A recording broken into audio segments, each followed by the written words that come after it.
Aujourd'hui, nous allons comprendre ensemble le schéma actantiel. Ce schéma sert à analyser le récit grâce aux différents actants qui ont chacun un rôle dans le récit. Premier actant, le héros. C'est le personnage principal, celui qui cherche quelque chose à combler. Il réalise plusieurs actions. Deuxième actant, l'objet de la quête. Le héros de la quête cherche à obtenir quelque chose. Cela peut être matériel, un antidote, par exemple, ou sentimental, l'amour, par exemple. Troisième actant, les adjuvants. Ce sont les personnages, les événements ou les objets qui vont aider le héros dans sa quête. Quatrième actant, les opposants.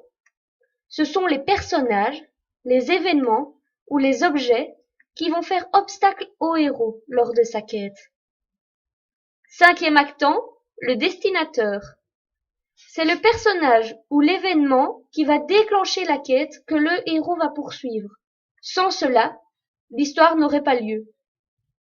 Sixième actant, le destinataire. Ce sont les personnages qui vont profiter de la quête.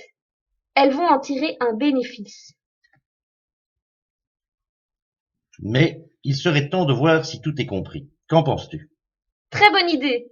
Pour bien comprendre chacun des actants, relie chacun d'entre eux à la question qui lui correspond. Au niveau des actants, nous avons donc le héros, l'objet de la quête, les adjuvants, les opposants, le destinateur et le destinataire. Et au niveau des questions, à qui profite la quête? Qu'est-ce qui va faire obstacle au héros dans sa quête? Que le héros cherche-t-il? Qui ou quoi va pousser le héros à mener cette quête? Quel est le personnage principal de cette histoire? Qu'est-ce qui va aider le héros dans sa quête? Relie donc l'actant à la question correspondante. Nous corrigerons cela en classe afin de vérifier que tout a bien été compris. Created using Powtoon.